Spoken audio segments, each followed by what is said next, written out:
And welcome to another edition of the Wake Up Late with Dougie show. I am your host, Dougie Almeida, back in Florida, in beautiful studios here in Deerfield Beach, Florida. And I'm joined today by my two special guests, Mr. Brandon Rainwater. Yep. And Sean Finnerty. What's going on? How are you doing? What's up, fellas? Now, I'm really glad that you guys already know each other because that kind of makes the show even funner. Oh, yeah.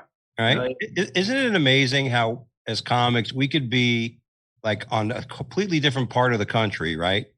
Like we live here, you live there, and all of a sudden, hey, how's it going?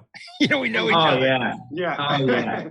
Every city you go to, you've got like three dudes that you're like, oh, I can hang out with him. Yeah, that'd be cool. Yeah, it's a comfort. Yeah. Oh, I know people there. That's how. I know people there. I know him. Yeah. That's it. And Brandon's been great. Taking care of me now, and now I'm in Greenville, South Carolina. My new home club is the Comedy Zone in Greenville. Yeah. And you are the man there. And I tried not to. I didn't want to come in there and bully myself. I didn't want to come in there and go, "Hey, I'm fucking Dougie." You know what I mean? But man, it's always good to have another veteran, man, because I don't really consider myself a vet. I've only been doing it, about 8 years. But it's good to have someone who's a true vet and can help, mentor some of these other comics, because we don't have a lot of mentors in our comedy scene, which Yeah, I did notice that, and you know what? I had a few of the local comics that are really happy because I'm not. It was funny. I went to an open mic. David has an open mic on his rooftop at his apartment.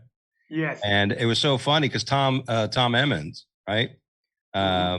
He was there one time. One of the comics came up after their set and after the open mic, and they came up and they said, "Hey, can you give me any notes? What do you think? And this particular comic looked at Tom, and Tom goes, I'm really not good at that. Yeah, that's Tom would not do that, man. I know. I remember one time when I first started out, maybe about year 3. Another comic from another area I knew, he was like, "Hey, man, you hold the mic too far. I can't hear you." He said, "You saying some funny stuff." And I told Tom, he said, "I hold the mic too far." He said, "Yeah, you do it. I just adjust." I said, "Hey, man, how about tell me?" I didn't know. Tom booking me on shows and everything. He just, I just adjusted because you do. I was like, "Yeah, but I can correct that." You're like, "Man, I've been whispering for 3 years now." For 2.5 years, just whispering and on the front row laughing. And he's like, "Oh yeah, man, but yeah, you can hold it up a little bit." I was like, "Thank you." Yeah, I was wondering why nobody was clapping or laughing. And they called me the comedy whisperer. You know what I'm saying? But it was funny because I like to do that. I go to, when I was in Florida, I would go to open mics because I booked rooms. So I'd like to go to open mics, A, to work on my stuff, and B, to look at local talent so that I can give them spots on shows. Absolutely. And every once in a while, I mean, I don't know if you guys feel this way, but when I watch other comics, it's really easy for me to write jokes for them, right? Because they'll come up with their stuff. I mean, isn't it easier to write a joke for another comic? Mm-hmm. Yeah, absolutely. Yeah, because also sometimes they give you the canvas. Like they give you this blank canvas and you go, "Oh, I can see this idea and I can see where it's not working out for you." But now, because you can't see yourself on stage, you can take a video, but you can't physically see yourself on stage. So sometimes seeing someone else, you can go, "Here's what I would do with this. I'll go this way, I'll go that way." And yeah, it is always easier to write for other comics. Absolutely. Yeah. And, I would like doing that. I've enjoyed doing it because you want to help, you want to do that. But sometimes that shit backfires. Sometimes you try to help somebody and they're like, "Oh, that guy thinks he knows everything," and that kind of nonsense. But it was funny because the comic, Tom said that. He's like, "Oh, I'm not good at that," and I'm like, and I said, well, I said a few things. And that is, as I was getting into it, I'm like, I'm really not clearly saying what I want to say. And I felt like the comic was kind of like, oh, like getting a little bit mad. Like, because some comics want you to blow smoke up their ass. They want you to say, "Oh, you did great. It was fine." Yeah. So it turns out you're not good at it either. You just fucking do it anyway. He's like, "Are those your dreams? Watch it do it. Take those and get them." Have you thought about an apprenticeship? Exactly. You should run the door. That's funny.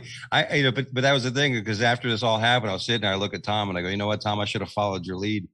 And stuff like that. So yeah, Tom has to really like you if he helps you out with anything. He don't just be spinning out there. He's got to really, really like you, and then he'll open up a little bit. He don't just like. Yeah, exactly. And Tom's not big fond of the podcast. It's like I talked about, but he's like, I don't believe in podcasts. Nobody watches them. That's my buddy. He don't. That's so I don't believe in podcasts. like they don't exist at all. Like, here's the podcast. No, it's not. As far as he's concerned, Joe Rogan's career ended after the Man Show. Yeah. I don't believe in him. It's such a strong way of saying it. Not, I don't like him. I don't listen to him. Mm-hmm. Oh no, I don't believe in him. No, thank you. Yeah. Podcasts to me are a lot like voodoo. Yeah. First of all, you have podcast and you have flat Earth theory. So whatever way you want to go. They're in the same category for him. Yeah, that's fun. That's fun. That's funny, dude. Well, and thanks guys for joining in, by the way, and being on the podcast. Yeah. It's great. Yeah. Sorry, this isn't. He thought it was on like intervention. Yeah. What's the intervention about? Yeah, go figure. This guy's drinking. So now you're back in Orlando, right, Sean? Yeah. Nice. Just got back here. Closed on a condo a month ago, so happy to be back in the sunshine all year round. Oh my God. Yeah. My God. I got to tell you because, I did buy a place in Simpsonville area, Greenville, South Carolina, sold my house in South Florida, but I am going to want to keep a residence in Florida. I'm looking at Orlando. I'm looking at, that area.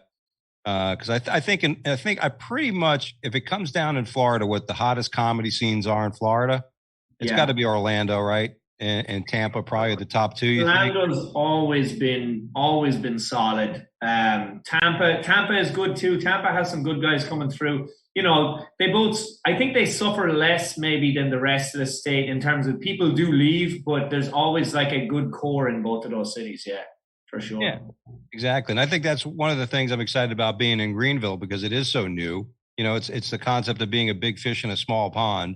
Right. But listen, I was nervous. I'll be honest with you. I moved. I was nervous. I'm like, next thing you know, I ended up getting gigs and I'm thinking, oh, this is pretty good. I opened up for Donnie Baker in a couple of places. And this weekend I opened up for John Reap. And, nice. And dude, what's the biggest venue that you've ever played in? Sean first. I've done, I did 1,000 seats at the Borgata in Atlantic City. Pretty decent. Nice room. Yeah. Now, was there different levels? Was it like theater in a sense? Was there different levels? No, it was all like, it was raised. The front row was well below you, but then raised as it goes back. Yeah. Yeah. Because that was interesting when you have a couple places in these theaters I performed at, you have different levels. You have, the right. balconies and stuff like that. And you have to remember to keep look at everybody. Sure. Yeah. I had Bobby Collins on the podcast a couple of weeks ago and he was talking about an opening act that was very funny, but the person was thinking they were in a comedy club and they just kept looking at the people in the front. Meanwhile, everybody up there is like, hey, we're up here. Mm-hmm. Yeah, we're in the audience. But by the way, that's comedy. I've played football in front of 40,000 people. Like American football? No, like Gaelic football, Irish sport. Soccer? No. We have our own sport. You have your own.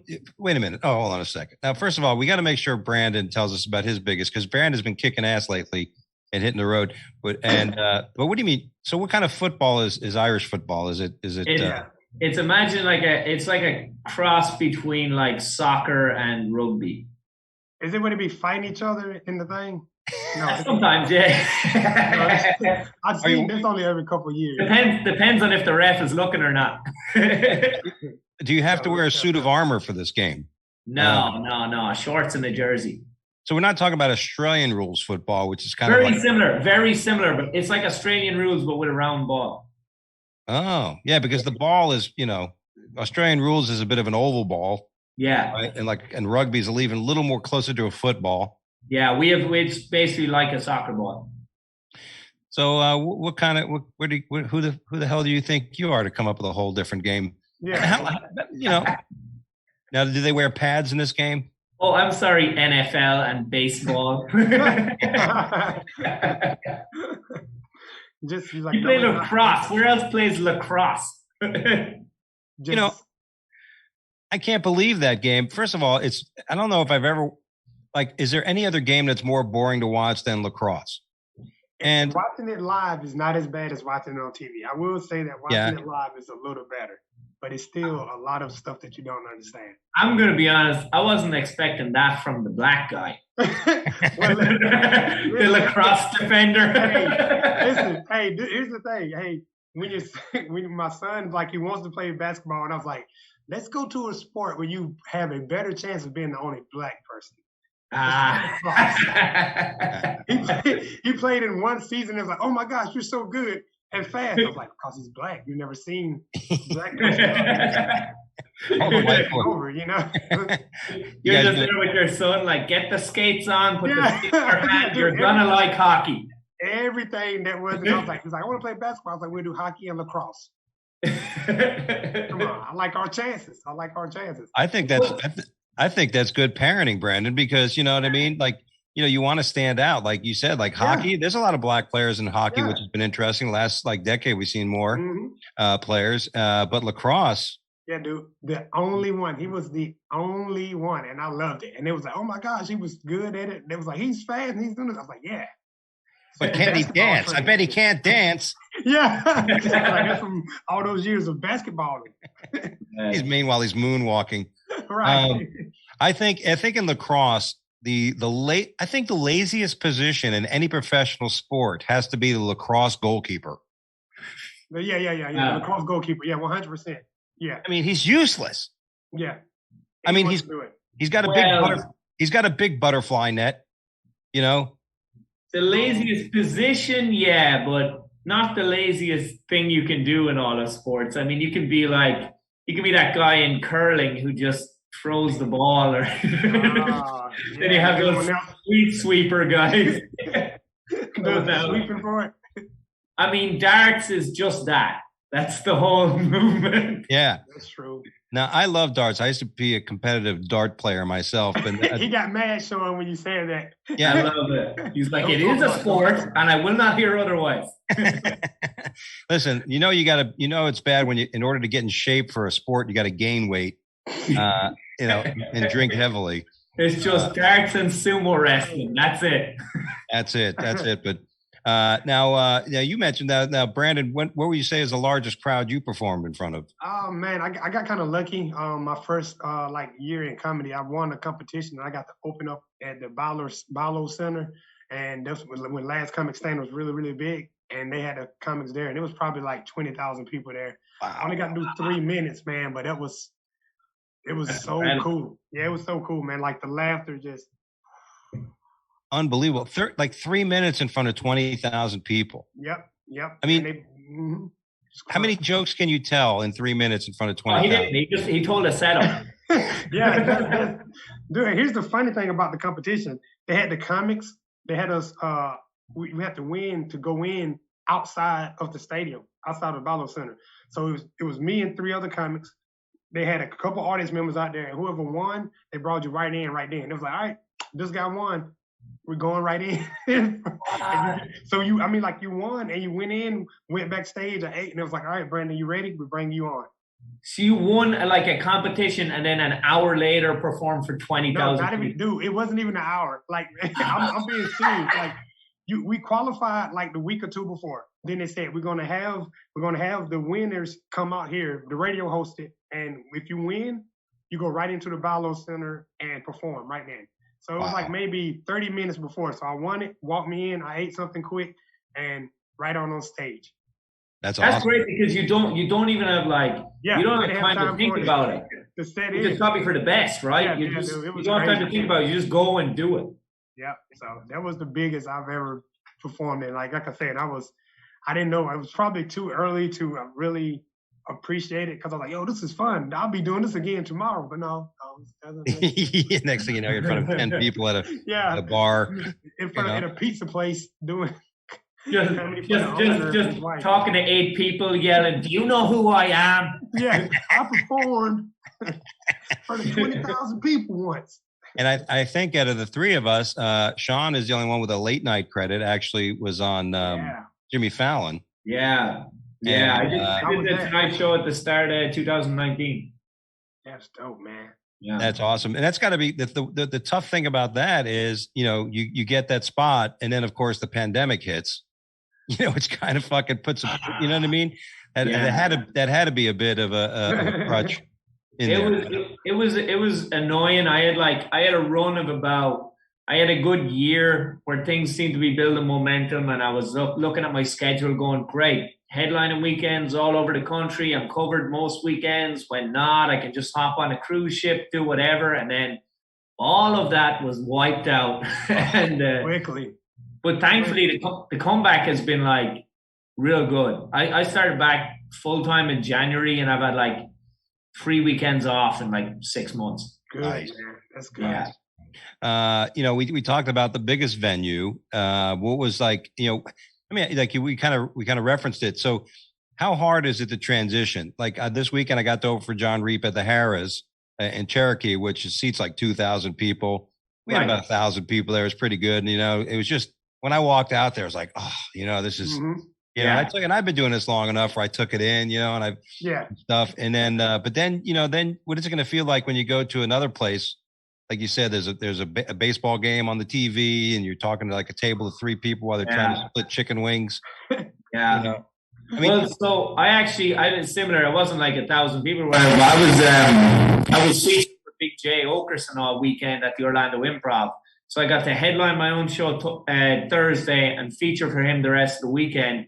And every show was pretty much sold out. Like, 250, 300 people every show. And then it's like, should I brave the Monday open mic downtown tonight? It is definitely a drop off.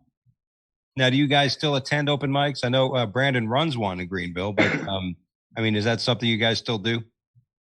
Every now and then. Usually I like to see more so. I like to see what's going on in the scene and who's like coming up, and then I'll just get them to throw me up whenever. It's nice to be in a city where you're one of the only people with a late night credit, so they just go, when do you want to go up? And I go, I'll see. It's just such a far cry from the days of when I was in New York going, oh, what's that? 37th? Cool. I'll sit here for 3 hours. Yeah. And that's a great point because, it's one thing to establish that. I know I've been at open mics where you've seen some comics get mad because somebody on the list, a veteran or somebody who's been around, a working comic, just gets put on the show. And, I remember a few years ago, I was at a show somewhere in Fort Lauderdale and somebody mentioned that. And somebody said, hey, man, these people work. These people have put their time in, Brandon does that now. It's like, I don't know if I should say that because other comics can get mad. But I'll say, hey, man, I want to come out. Just come out, Yeah. And it's with anything as well. That should apply to more, like that applies to a lot of industries. Like, can you imagine if you were booked to do Howard Stern and then, Bradley Cooper shows up? It's like, all right, I guess I'm going to have to wait a while or not go on today. That's just how it is. When you earn it. And then like at the end of the day, especially when you're producing the show, I'm like, hey guys, I'm on all you open mic, everyone that comes up with an open mic to have fun, but you got audience members who want to have a good show. So when a veteran comic comes up, I'm like, yes, I will make sure you get on here. Let's make it work. Let's get it. So I've had it. I've been bumped for like Gaffigan, Jim Gaffigan, Jerry Seinfeld, and you're just like, that makes sense. And that's the thing. But as a professional, you're okay with that. I've been in New York when I got bumped for like, hey, you gotta wait, and I'm like, of course, I'm gonna complain. Right. It's Chris Rock. I'll be fine. Fuck Chris Rock. He's got to wait his fucking turn. But that's it. Sometimes you get bumped for an act so big that literally all you can do is you can just go like, so I get to see them for free now. Yeah. Great. That's you can't argue with that. No doubt. Yeah. So yeah, I'd like to say, man, I hit up probably besides my own open mic, maybe one. I try to pick like every other month, and then I'll just hit about 3. And then, I'm so busy myself. I'm not even, like you said, I'm so busy that I can't. Right. I try to show my face. So I'm like, well, I only show up for the one that I do. So just enough to still let the scene know, hey, I'm here too. But it's kind of hard. It's kind of hard. Yeah, because now that I've been there in Greenville, I wanted to go out, especially when I got there. I started, and I've just been busy with obviously the move and everything, getting organized. But I want, like you said, I want to meet people. I want to find out people in the scene, and it's a fun scene. Although I did mention to you that on one open mic, a comic comes up to me after my set and goes, "Man, that was funny. I want to use that." And one of my jokes, I go, "Really?" And it was funny because all the other comics were sitting there going, like, they did, and I got like, I did not find it funny. Like, I looked at the guy and said, "You know what, dude? If you use my joke, you're going to have a fucking problem. Yeah, it's not going to go well for you." He came out and said it, Sean. He came out, Brandon knows the story, but he came out and says, "Oh, that's really funny, dude. I'm gonna have to use that." And I go, "Oh yeah, you think so?" I legitimately had a guy text me one time to say, "Hey, I just used your joke and it went great." Just like, where did you start comedy that nobody told you that you don't just use other people's material? Well, look, okay, something similar happened to me about a month ago. They said a comic, they was at a show, and a comic was like, "So what's something you can do to blah, blah, blah?" And like, so they yelled out one of my punchlines, like, "Oh yeah, the audience loved it." I said, "Make sure you go tell them that's somebody's punchline." I said, because they will take that and run with it. I said, "Don't be yelling." I was like, "I understand what you thought you were doing, but you just gave away a punchline that I took some time to write." I was like, "Don't do that." Yeah, that's I actually had a Florida comic who's been around a long time get caught doing one of my closing jokes. And I reached out to the person, and the person says, "Yeah, you know what? Out of respect for you, I won't do it anymore." I go, "Out of respect for me?" I go, "First of all, out of respect for the industry and the profession, number one, and out of respect of not getting your teeth knocked into the back of your throat." I would imagine. And then the person said to me, they go, "Well, you know what? There's about 3 or 4 other comics that are doing that joke too." I'm like, "Well, thanks to you. I'm sure." You okayed it. You said it was okay to do it. Yeah. And it's the difference, like, than having the same premise and telling somebody's joke. Because like, it's only so many different ways under the world that, you can say you came up the steps and you're tired. You say that, cool. But where you go from there is how I can tell it's my joke. When it's your joke. I'm like, don't do it. Well, that's a great point, Brandon, because the other question is, aside from just joke thievery, there's also people that like will ghost or mirror premises.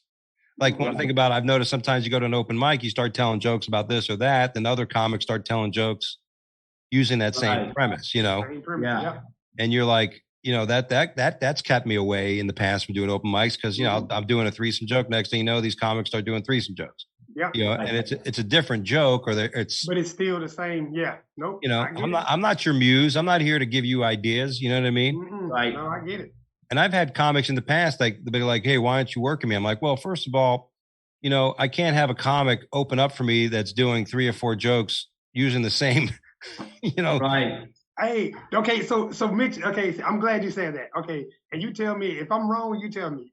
I was headlining the show, and I was at this club, and they let the host go up, and they had like 2 guest spots, and one of the guys on the guest spots, he did a joke that was touching on my stuff. Like, it was, it didn't say it, but it was all over it, and it was like 10 minutes, where it's like 10 minutes. So I told him, "Hey man, next show don't do that joke. You only doing 5 minutes." I'm like, "Don't do it."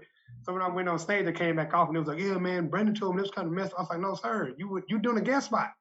Yeah. Like, don't do something that's going to step on something I'm finna do, 45 minutes to an hour, and that's a big part of my joke." Yeah, I can still do it, but I just wanted to be a little bully for a minute. I was like, "Yeah." Well, I think there's 2 schools of thought in that. I think there's 2, right? Number one, like, especially if it's a good part of your act, like if it's part of your merch sale, or it's it's a core of your act, that's one thing. Right. And I've had comics, Rich Voss, I do a bit about the wall and a slingshot and this and that. And Rich Voss had a joke about catapult in the wall. Mm-hmm. You know what I mean? Mm-hmm. So Rich said, "Hey, I wouldn't mind if you didn't do it." I'm like, "Sure." Number one, headliner, it's your show, man. It ain't my show. That's the thing. I don't think a lot of new comics understand that. Nothing against new comics, but it's also on to that note, like if you're featuring for Rich Voss, like a good club feature should have headliner time.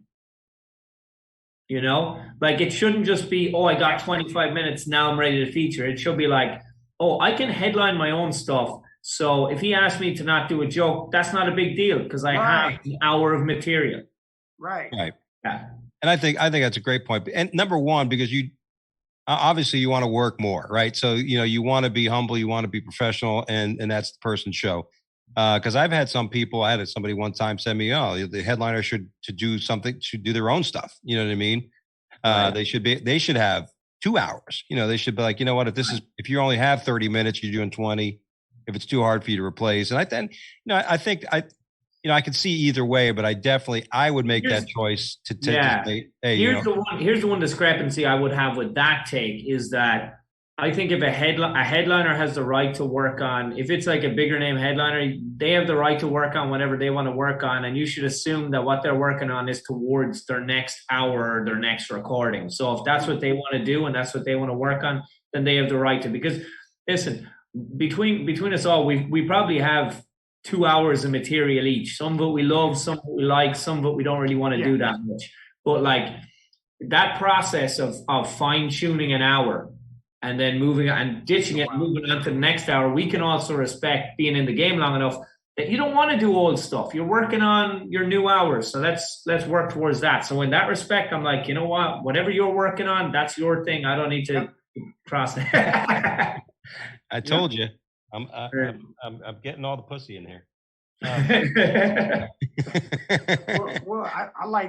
told when I first started doing, and I'm not saying like I've been doing it, nowhere as long as Dougie. And Sean, how long have you been doing comedy? 10 plus? You've been doing it 10 plus years, right? About 9. 9, yeah. So yeah, me and you were close to about the same range. I'm coming up on 8. But when I started, I was fortunate that like I call them my unofficial mentors. Like Tom Emmons, he said a couple of things important. Sometimes just little small phrases and things that people say to you that registers. Yeah. But they was like, hey man, when you're going up and you're just doing a guest spot, you got to be clean. And I was like, okay. It was like, because who are you to come out here and take the crowd into the gutter? Right. In the headline. It's like, it's not your show. Yeah. And so now I mentioned that to some people, like, hey man, I'm not saying you got to be 100% clean, but I don't want you to say the F word. I don't want you to say the P word. I want you to clean it up and let them do it. Right. If you can't do 5 minutes, and a lot of people the comedy has changed a lot, even in the last 10 years. Well, Doug, even in the last 10 years, it's changed so freaking much, man. Yeah. You got a lot of the youth that, it's hard. In the past, you tell comics, and that's the best advice I was given, is to be clean because you get more work. John said that to me before the show. He's like, no F bombs. I preferred if you were clean and no goddams, which by the way, in the South, goddamn is, but in the South, you might as well be saying cocksucker. Yeah, that's the equivalent to the F bomb in the South. They were like, "No, you did not say that." Yeah. I know. I remember the first time I realized that. I think I was in Greensboro, North Carolina, or something. Yeah. And like you said, a guest spot went up and said, "Goddamn," and you could just feel the crowd turn. Oh yeah, no, not here, buddy.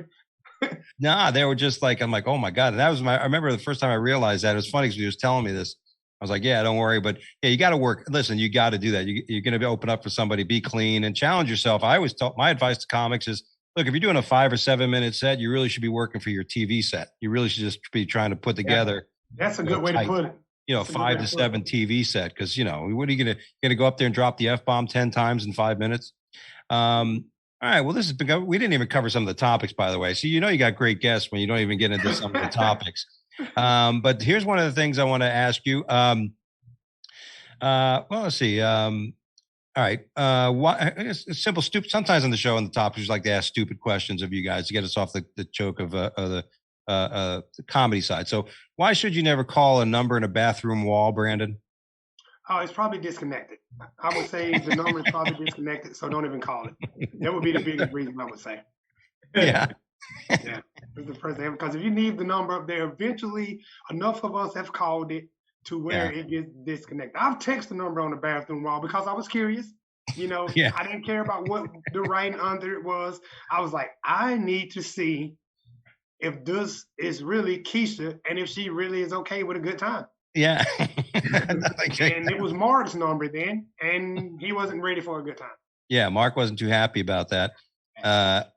Sean? I don't know. I don't like to talk to people I know. That would be the best info. Yeah, I'm just like, what am I gonna? Oh, let's strike up a chat with a stranger. At that point, I don't care what it leads to. I've been in a relationship 5.5 years. I don't need the hassle of figuring out someone over a phone Next call. time you do that question, man, you should have had a number from the bathroom wall, a couple numbers, took pictures of it, and we would have called them right here live and just seen what happened. That would have been great. That would have been great. I mean, yeah, sometimes you don't want to call it because you may know the person. And it'd be embarrassing. You may find out it's your girlfriend. Like, well, bitch, what's your number? You know the one. That's great. If you could have one extra body part, what would it be? I'm gonna go with a tail, man. I think a tail would be pretty cool. So you have a tail already, Brandon? I would like to have one. If I could go. Oh, you said one extra part? Oh, yeah. Oh, besides, like something extra that I got already? Yeah. But that's interesting. You want some tail, you know. I would want a tail, dude, like a tail. That's Sean. Come back to me. I can't think of nothing. Come back to me. I can't believe you didn't think a tail would like fuck up your life. Dude, you know how awesome it would be to have a tail? I could hit people with it. I could like lean back and just be on the tail. Come on, man. I don't think you're thinking of any of the negatives of having a tail for the rest of your life. Absolutely no negatives of having a tail. Worst case scenario, I could jump in the circus. Yeah, that's always a fun life. And, you know, that's always a good experience. I'm right next to I'm sharing a room with a bearded lady. You know what I'm saying? I mean, a tail. I mean, you know, I don't know. Well, I mean, it'd be good because then maybe the tail can hold the mic. Sometimes I get tired of holding the mic. You can just sit there and be a little more expressive, you know, and stuff like that. Can you imagine the cool TikToks I could make with a tail? Oh yeah, you definitely have some followers. Sean? I think a third nut would be a fun reveal. Yeah, like a spare one. Like a third, like a middle ball.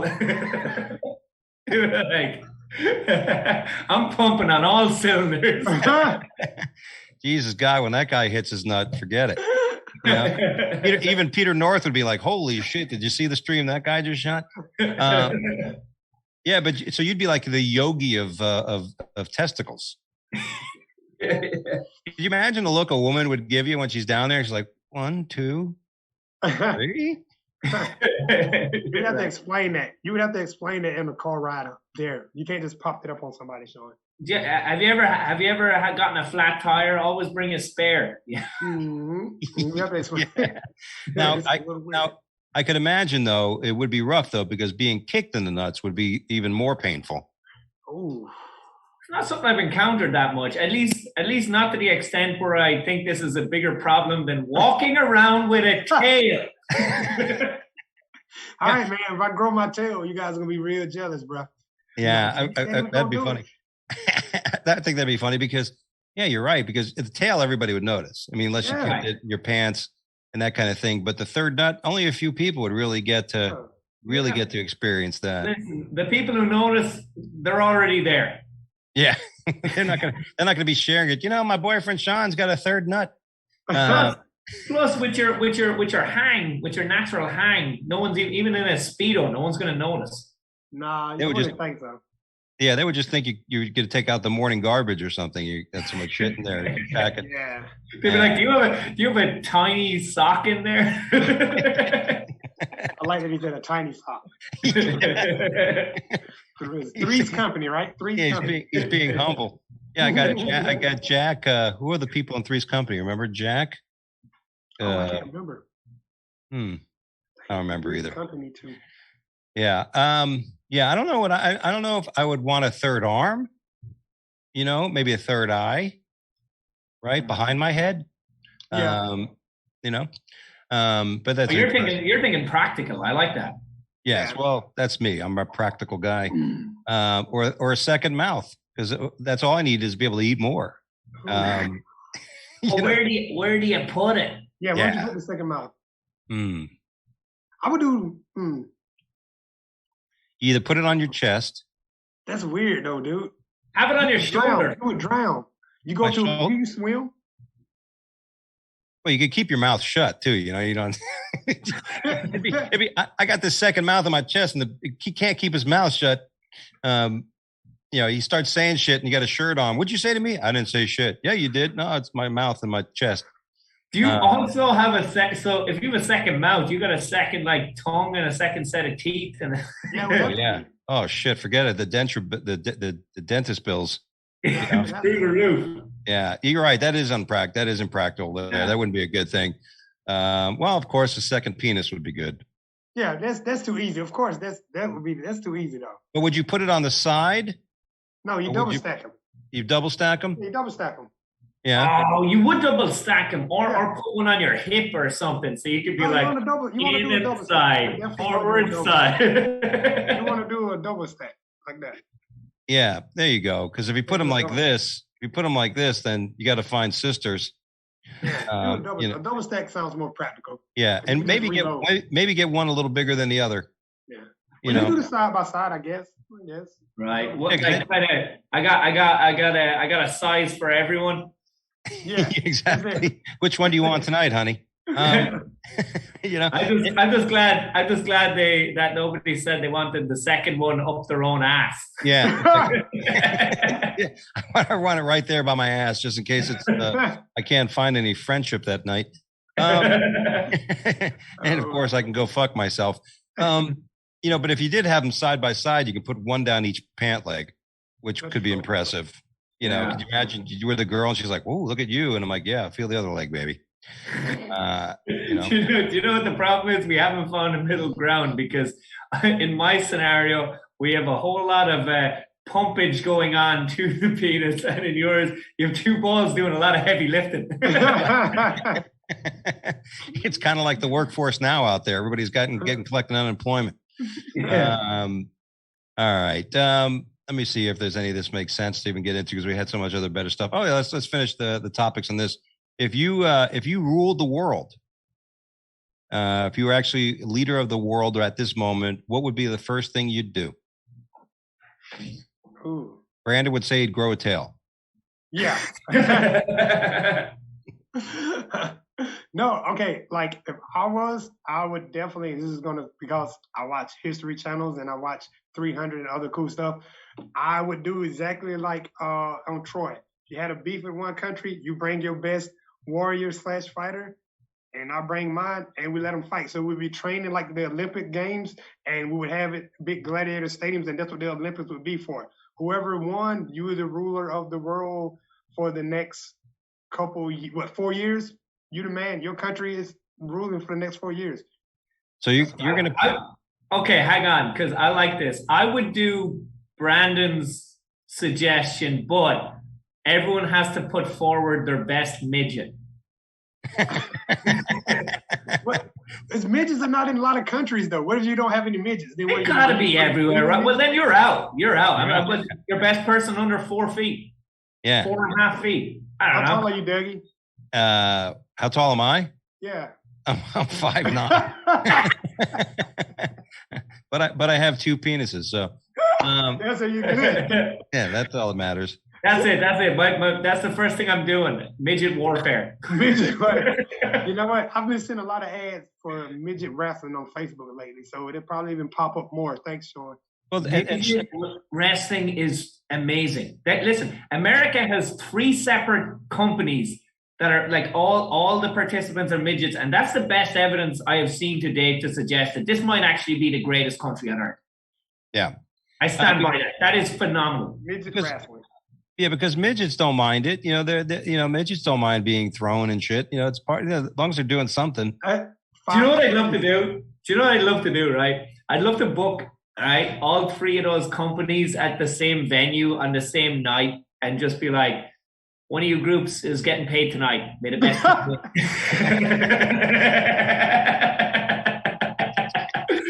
I just watched that tiny movie unfold. So look, 3 months from now, when Sean gets counseled, we know why. He was doing so well. What happened? He said this thing about. There'll be a press conference at the Orlando Improv, and there'll be some guy on the tape like this. We don't want to see him on the improv anymore. Way to go, Sean. There you go. All right. What a great segment that was. All right, fellas. It's time for the news is a joke. This is where we take news from the real world and we make fun of it. And it's usually not that hard. Massachusetts bar is accepting Monopoly money for 2 hours. Oh, that is fantastic. Do not pass go. Yeah. All I can tell you. I mean, now, of course, you can't get top shelf liquor. Now, Sean used to be a bartender, so all I'm saying is, if I had 2 hours in a bar where I could pay with Monopoly money, I am going directly to jail. Yes. Yeah. It's 2 hours. So it's 2 hours of unlimited. I can spend as much Monopoly money as I can. Yeah. Well, first of all, you got to go find the Monopoly game. You know, you're gonna go Monopoly game. You got one yet? I couldn't find one I couldn't find one. I can imagine, like, I go back and I got Yahtzee, I got Scrabble, I got Boggle. I don't have my goddamn Monopoly board. After 20 minutes, I'd be like, "Do you guys take hotels?" Next round on me. Wow. That's right. Will you take my top hat? I have an iron and a thimble. Which do you want? Exactly. A couple Broadways. That is funny. Actually, the tavern, Ralph's Tavern in Worcester, said customers who visit the business from 4 p.m. to 6 p.m. on Wednesday can use Monopoly money to pay the $5 cover charge and play money. And the play money will also be accepted for hot dogs, non-alcoholic Jell-O shots, and tickets for a raffle. Of course, they're going to let you use it for shit you probably wouldn't get anyway. Yeah. Make some hot dogs, though. Yeah, why not? I just had a hot dog next door here at the studio with Dennis, and it was good. And I paid him with Yahtzee. He kept getting mad at me for telling him to go fish. It was. I think I'm gonna do that one night. Just like everyone gets in free. That's it. A donation. Yeah, everybody gets in free, but you got to play Red Rover. Red Rover sent Billy over. Which Red Rover was a game for fat kids, let's face it. Emergency crew rescues sex doll after mistaking it for a drowning woman. This was in Florida, right? You would think so. Team of emergency rescue drivers was concerned after responding to a scene of a nude drowning woman, and everybody showed up for that. I'll take that call. Only to discover. Dougie. In other news, member of the crew newly engaged. Only to discover it was actually a floating life-size sex doll. Natsaku Tanaka, who had initially believed she was witnessing a real-life rescue in the city of Hanachoy of Japan. It was in Japan. Oh. They got a lot of sex dolls in Japan. Now, was it? Japan, the Florida of Asia. Right. Now, was it one of those new fancy ones that cost like $3,000, like the old ones that's a blow-up inflatable? I don't know why that matters, but it does. Yeah, it matters. It does matter. There is a big. I don't think the new one would be floating because that's a pretty good piece of equipment. Of course, it matters. It's the difference between someone bringing it home or not. Yeah. You're not gonna lose that one. You're not gonna lose that one. I'll take this home and clean it up and bring it to evidence tomorrow. Can you imagine if someone if a dude got so mad at his doll that he pushed it overboard? You never listened to me. Stop talking back to me. That's crazy.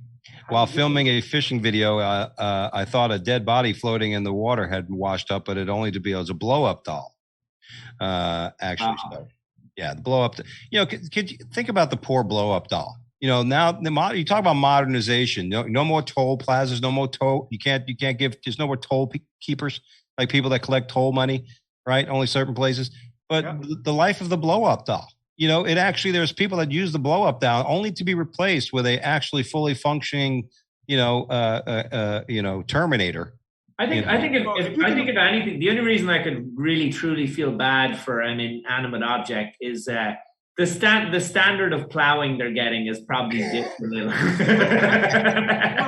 And you're talking about different levels of people. If you buy the $3,000 one, those people are a little more different.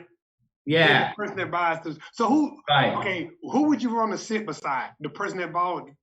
You know, the only thing you know about this person is that which blow up doll they bought. Okay. So which one would you? I want to sit beside the person with the inflatable blow up doll because they bought it as a joke for a bachelor party. Okay. Okay. I want to sit by the person who spent $4 or $5 grand on one. I feel like that guy's more creepy. Yeah, but no, and also, Dougie, I don't think you're thinking this through. The conversation not going to be riveting. This is a person who hasn't chatted to someone in years. So how you doing, Bill? I feel like he's going to be a lot more creepy. The guy that's he's going to be like, as soon as you sit beside him, he's going to be like, "Are you trying to steal my woman?" Because the guy that got the inflatable one, no one knows he got it. He hides it. He's embarrassed about it. I spent $4,000. It's going everywhere with me. Yeah, I think so. He's booking that dollar seat on the plane. He's taking it on the one at comedy shows. Everything. Yeah, he's taking it on the HOV lane. First class. I'll take her drinks. Right. And now here's one, Sean, you enjoy. Australian woman who woke up from surgery with an Irish accent may be stuck with it for life. I don't like the way they phrase that. Stuck with it. You woke up improved, and they said stuck with it. And she's from Australia. And that's like that accent's that charming. Yeah. Doug, you're doing an Australian accent. Australian accent, That's her doing it. Australians sound like they're mid-transition from human to chicken. Good eye. Another shrimp on the barbie, eh? Midgets now Australian people. Way to go, man! Just keep dragging it on. I gotta go watch Crocodile Dundee to remember my Australian accent. An Australian Angie Yen. It's an Asian woman. That's also funny. Asian looking woman, Australian accent, now has an Irish accent. Angie Yen, who lives in Brisbane, Queensland, and has never been to Ireland, but she has seen Sean's comedy show. Had her tonsils removed. Had her tonsils removed on April 19th. 9 days later, she woke up with an Irish-sounding accent. What if she's just joshing everybody? Yeah. That would be, you know how good. For that long, I want to do it. I'm just gonna go to sleep, and tomorrow I'm just gonna start doing it, and I'm gonna tell everybody, I sneezed yesterday, and now I'm stuck with this accent. Can you do? I think that might be the case. I think Brandon's really onto something there. I think this is someone who thought this would be funny and is in too deep. I don't know what's going on with your mic. Do you hear that, Brandon? Yeah. Okay. Something's on with your mic. It's like really pitched. Sound like a robot. Yeah. It's probably the Irish accent. It's probably screwing the thing up. Aside from getting an Irish accent, the 28-year-old says she's singing voice also improved. Because, there's so many Irish tenors out there. And it is. And crooners. Yeah. And now she can hit notes she wasn't able to hit before. I think I'm going to do it. I think I'm going to speak, not Irish, because I'm not good at Irish. I'm going to speak another accent. What accent could you do, Brandon? Let's hear this. What accent do I think I can do? Yeah. Which accent can I do? I think I can do a Hindu accent from The Simpsons, but I've been told it was horrible. All I can say is like a couple of things like, hold up, here we go. Mr. Simpson, candy bars are not sprinkles. That's it. It still sounds like that's not good. It still sounded like you're from Harlem. That's what happens, man. When black people do accents, we all sound like we're from Harlem. Yeah, it's it. Like, no, you cannot have two dumplings. Yeah, that's how I thought I sound. I didn't sound like that. He was actually pretty good. You cannot have a tail, you cannot have a tail. You can have 3 balls, but you cannot have a tail. Dude, I love that all three of us tried that accent because we're in it together now. Right, we're a all team. All three of us canceled. Neither one of us are going to be on Simpsons at any time soon. Brandon was the instigator. I want that noted. Well, let's while we're on the potential material to be canceled, Backlash over "We Rub You" Korean marinade. What? These Korean women put together, they have a marinade, for food. Yeah. And they called it We Rub You. And some people are, I guess they're considering it kind of the rub and tug Asian massage parlor. A Korean condiment company started by two Korean American women. Did you say condom? Condiments. Janet Chung is under fire for the company's name. The sisters thought it was a good name to name their company, We Rub You, but Asian American Twitter was not having it. Wait a minute. It's an Asian Twitter, just like it's a black Twitter. Did you guys know it was a black Twitter? No. You know why you didn't know that? Because I'm not black. Because I'm not woke. Yeah, you're not woke enough. Oh, I didn't know. I don't even know how you get onto black Twitter or Asian Twitter. I just know it's a thing. So it's an Asian Twitter, right? Follow the hashtags, my friend. So it's just hashtag Asian Twitter, and then it may pop up about the rub. So you're saying that they have their own like site, like in other words, like Twitter's Twitter, but then there's an Asian Twitter, which is just Asian folks. No. I think it's hashtags, like how Sean was saying. Yeah, no, it's all Twitter, but basically it's a loose term people will use for like a community amongst Twitter that discusses issues that pertain to their race. Gotcha. Yeah, so I'm gonna hashtag it now. One of the tweets by Elise Hu says, "Oh no." No, I'm not riding with you, Dougie. Oh no. She tweeted along with the picture, "We rub you." It sounds like we love you. You know what I mean? I mean, why not? I mean, rub. It's a marinade. You rub it on the meat. Right. I like getting my meat rubbed. Okay, well, he's right. If you type in hashtag Asian Twitter, all of it pops up. He's right. Yeah. There you go. Here's a good story. Are you guys Beatle fans? Yeah.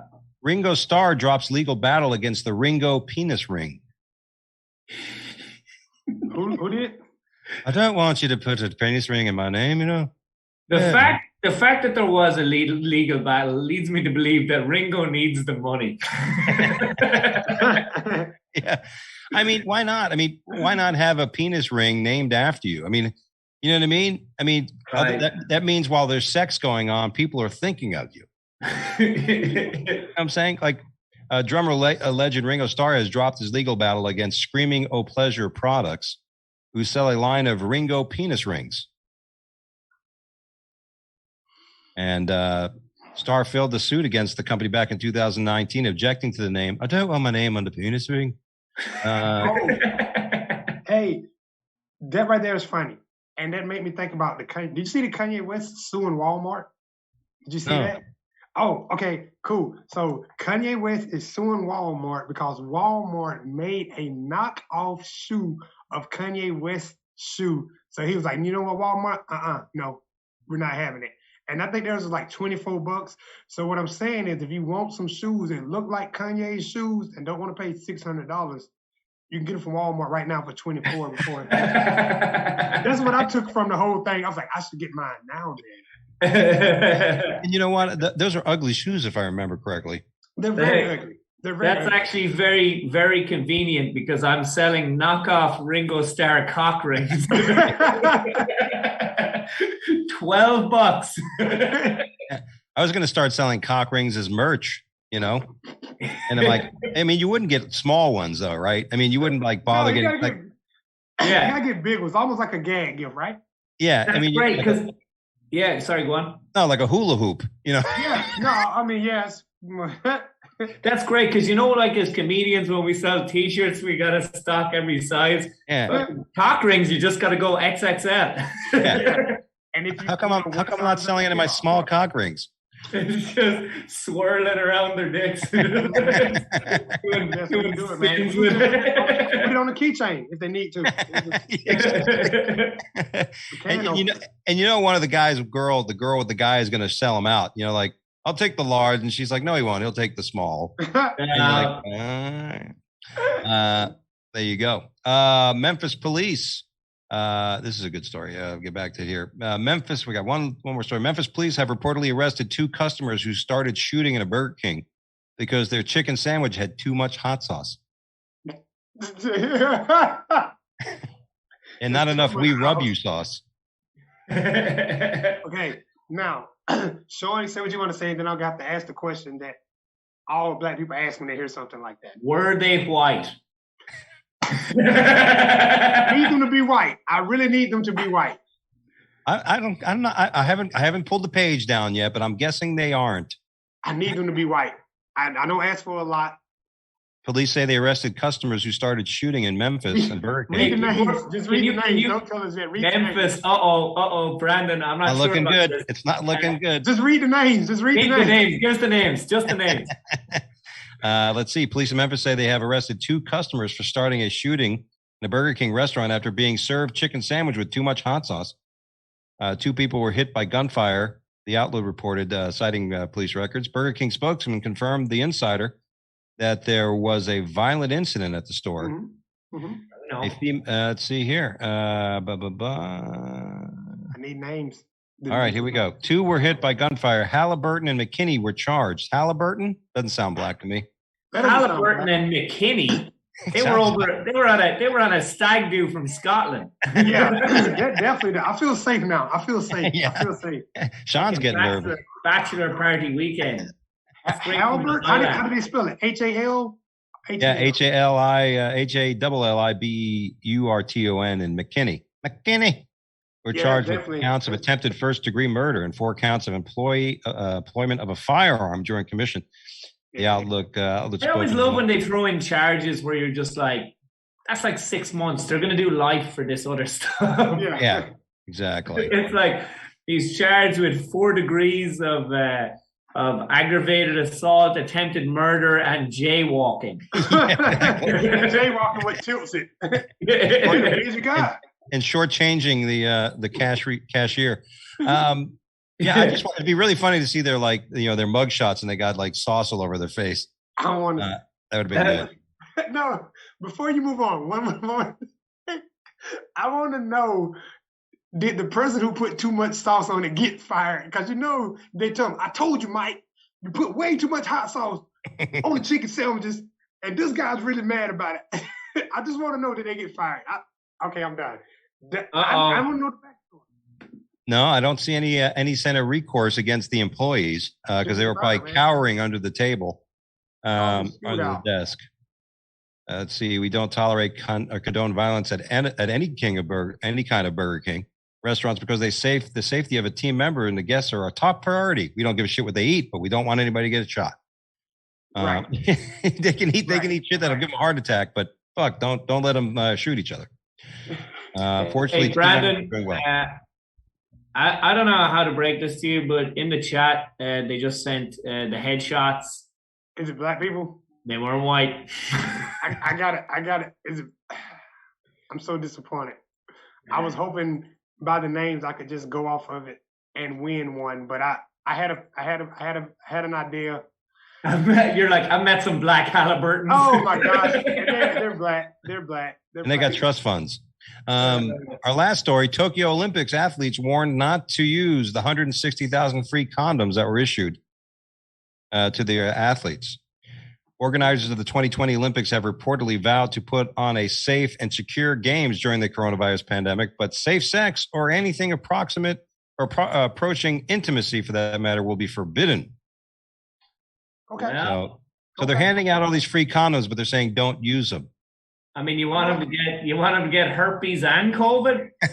Yeah, I mean, balloon animals. I actually competed in the Japanese Olympics, and all I came back with was this fucking condom. Right. You're not hey, that's like parents giving you an allowance and like, don't spend this money. Just hold on to it. You save it. Yes. Put it in the bank? No. What is the longest you ever had a condom in your wallet? I want to say about 3 or 4 months, not because of not having places to use it, because I just forgot I have and would use others. So it wasn't like, you get what I'm saying? I'm like, if I have a condom, I would rather use theirs if they have one and save mine in the wallet. It's not we used to use mine if they have one. Yeah. Have you ever got busted for having I had a girlfriend one time look through my drawers and found condoms in there, and of course I was like, "Aren't you glad I'm using them with all these chicks I'm banging?" Hey, I'm playing. You practicing safe. She should definitely have been That's happy right. that you were being safe. Hey, I you agree with listen. you, man. If you get a lump, if you get one of those, if your vagina starts looking like an armadillo, don't blame me. You should have just turned it around on her. Day. Wow. Wow. I'm safe, and you have an itch. Wow. Yeah. How dare you? How dare you? You want me to bring you back something off these other bitches I'm banging? Because they like it. They encourage me to be safe. That's right. They say we don't want you to give your girlfriend any of this stuff I got. Well, anyway, gentlemen, that's all we have time for here on the Wake Up Late with Dougie show. This has been a lot of fun. Man. I want to thank Brandon Rainwater, of course, Sean Finnerty for joining us here on the Wake Up Late with Dougie show. And real quick, let's do some plugs. What do you got coming up, Brandon? I'll be in Greensboro, North Carolina at the winery next weekend. What is that? July the 8th. July the 8th. That weekend. Yeah. Nice. Sean? July 9th through 11th, I'm doing shows in the Wormhole in Savannah, the Sparrow in Charleston, and then Evening Muse in Charlotte. And if they want to find me on social media, it's just Shawnee Finnerty, SeanyFinnerty. There you go. This Wednesday, I'm going to be home. I'm here in Boca Raton at the Dubliner in Boca Raton. And on Friday, I'm going to be at a place in Margate. I don't remember what it's called, but go to Dougie Almeida. And on Saturday, I'm doing Spring Hills in New Smyrna Beach. Andy's room out there. I remember his name. I'm blanking out. Oh, yeah.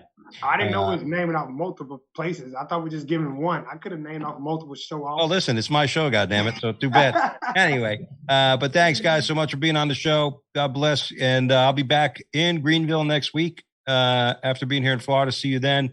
Sean, hope to see you soon, buddy. I know you got some dates coming in Florida, too. And you guys are the best, man. Thanks so much for doing the show. My pleasure, bud. Cheers. All right, back to the studio, Chris, and we're gonna put this show to bed. What do you think? Sounds like it was another good one, boys. There you go. Good night, everybody. Thank you. And follow us on Twitter at Wake Up Dougie. Follow us on Instagram at the Wake Up Late with Dougie Show. And follow me on Twitter at Funny Fiduciary and at Dougie Dangerous on Instagram. Goodbye, everybody. Take care and God bless. Wake up!